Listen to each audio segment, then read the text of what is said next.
आदरणीय पंडित बालकृष्ण जी, जिन्होंने पूरा ऋग्वेद प्रीति जी के साथ में संपन्न कराया। और इस सत्र में हमारे भाई साहब का विशेष एक अनुरोध था, आग्रह था और एक इच्छा थी कि गुरुकुल से या तो ब्रह्मचारी आए या ब्रह्मचारियां आए। तो हमने अभी पिछले वर्ष में वडोदरा के गुरुकुल में गया था, वडोदरा के आर्यमान में गया था उत्सव में, वार्षिक उत्सव में, और वहां इन बेटियों का, वहां पर केवल मौजूद थी, गरिमा वहां नहीं थी, इनके साथ में 2 लोग और थे। मुझे बड़ा सुंदर वेद पाठ लगा, क्योंकि वेद पाठ अपने आप में एक बहुत बड़ी कला है। आप कभी घर में ट्राई करें कि संहिता हाथ में ले लें और 15-20 मंत्र पढ़ करके देखें। उस स्वर में तो नहीं जिस स्वर में ये लोग पढ़ते हैं, अपने स्वर में पढ़ करके देखें तो आपको पता चलेगा कि इसमें कितना परिश्रम है। ये अद्भुत परिश्रम का कार्य है और अभ्यास का कार्य है। ऐसे ऐसे एक 1.5 लाइन के जुड़े हुए संयुक्त शब्द आते हैं कि जिनको देख करके जीभ भी लपेटा मार जाती है, आंखें भी बढ़ा जाती हैं और मन भी परेशान हो जाता है, पढ़े तो पढ़े कैसे। लेकिन आपने देखा कि आज भी और अनेक दिनों से जो हम इस वेद पाठ को सुनते आ रहे हैं, ऐसे ऐसे शब्द आए, परंतु इतनी द्रुत गति से उनको पढ़ते हुए ये लोग निकल जाते हैं जैसे पटरियों के ऊपर धधकाती हुई ट्रेन निकल जाती है। तो ये इन लोगों का बहुत बड़ा पुरुषार्थ है, इसलिए इनको हम सम्मान देते हैं, इनको हम आदर करते हैं, इनको धन्यवाद करते हैं।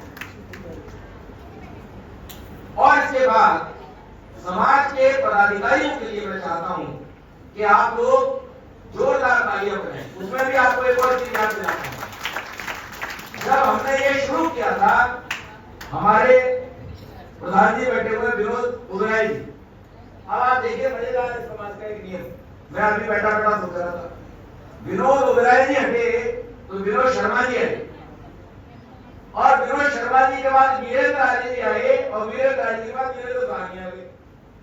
तो ये विनोद द्वय और वीरेंद्र द्वय ने मिलकर के इस पूरे कार्यक्रम में इस समाज को संरक्षण प्रधान के रूप में प्रदान किया।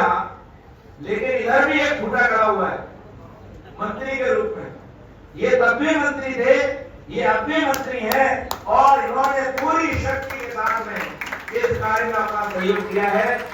इनकी एक सबसे अच्छी बात आपको बताता हूँ। आमतौर पर क्या होता है, हमारे लोगों में जब हम किसी को कुछ बताते हैं कि ऐसा करो, तो बहुत सारे सामने से तर्क आते हैं, अरे इसमें ये भी डालना चाहिए, इसमें वो भी करना चाहिए, इसमें ऐसा कर ले तो, उसमें वैसा कर ले तो। लेकिन इनकी मंत्री जी की एक विशेषता मैं बताता हूँ, और वो विशेषता क्या है कि मैं इनको कहता हूँ और ये कहते हैं जी पंडित जी हो जाएगा।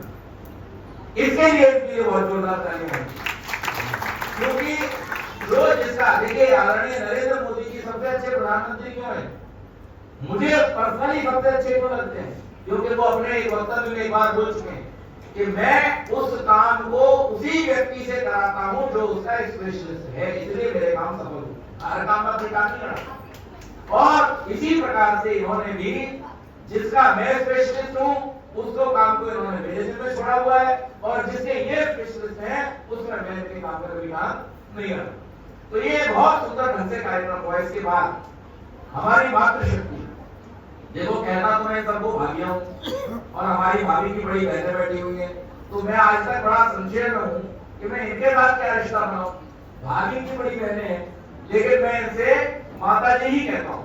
तो हमारी नीलम भाभी जी, उनकी बड़ी बहनें बीना दुआ जी, रानी दीदी जी, और हमारी मौसी, एक दिन हमने मौसी जी को माता जी कह दिया गलती से, और मौसी जी बिगड़ गई, बोले पंडित जी मुझे माता जी नहीं कहना, मुझे तो मौसी जी ही कहना। मैंने कहा ठीक है भैया, आपकी बात गलती है, आगे नहीं कहूंगा।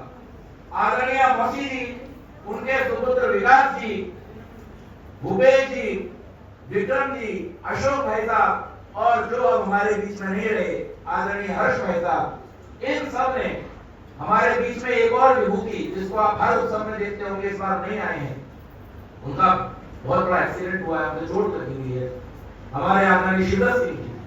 शिवदत्त सिंह जी जो इस समाज के परमानेंट महामंत्री हैं, और जिन्हें महात्मा जी अपना पुत्र मानते थे, बड़ा बेटा मानते थे, वो किसी कारण से उनकी चोट लगी हुई नहीं उपस्थित हो पाए, उनका हेड ऑपरेशन था। लेकिन माता जी देखिए ये साधना है, ये सब है, ये महात्मा जी का दिया हुआ संस्कार है कि पति ऑपरेशन के लिए हॉस्पिटल में है, लेकिन माता जी यहाँ निरंतर आ रही है, इनके पुत्र और पुत्र दूर गए। इन सब लोगों ने इस कार्य को करने की प्रेरणा और शक्ति और सहयोग हमको दिया। इस बीच में एक और घटना हुई। मेरा बड़े वर्षों से मनोरथ था कि हम बंबई में गुरुकुल खोले। जब मैं बंबई में था तो तब तक उसकी योजना हम बना रहे थे। अचानक मुझे बाहर जाना पड़ा, बड़ौदा जाना पड़ा, दिल्ली जाना पड़ा, लेकिन वहां से हम लोग जुड़े हुए थे और मैंने अपना मनोरथ भूपेश जी को कहा, विक्रम भाई साहब को कहा, इन लोगों ने कहा पंडित जी अब आप आ जाओ और अब शुरू करेंगे, देखते जो होगा तो देखा जाएगा। इन सब माताओं ने हमको आश्वासन दिया और 2020 में हमने गुरुकुल की स्थापना की। रामास्वामी जी बैठे हुए हैं, ये सब लोग मुंबई के प्रत्येक आर्य समाज से, आर्य प्रत्येक समाज से वहां पर लोग उपस्थित थे। दिलीप जी, विनोद जी, सब लोग आए थे और सबने अपना सहयोग किया, आर्थिक रूप से भी सहयोग किया, शरीर से भी उपस्थित रहे और उसको सहयोग करने के लिए अन्य लोगों को प्रेरित भी किया। आज वो गुरुकुल गौशाला तो हमारी संचालित हो रही है। गुरुकुल के लिए परमात्मा की कृपा से हमको जमीन भी मिल गई, जिसके रहने का काम चल रहा है और शीघ्र उस गुरुकुल पर भी काम शुरू हो जाएगा। इस बीच में इन्हीं सब लोगों के सहयोग से हमने औरंगाबाद में गुरुकुल शुरू कर दिया। एक विद्यालय के साथ में हमने टाइप किया।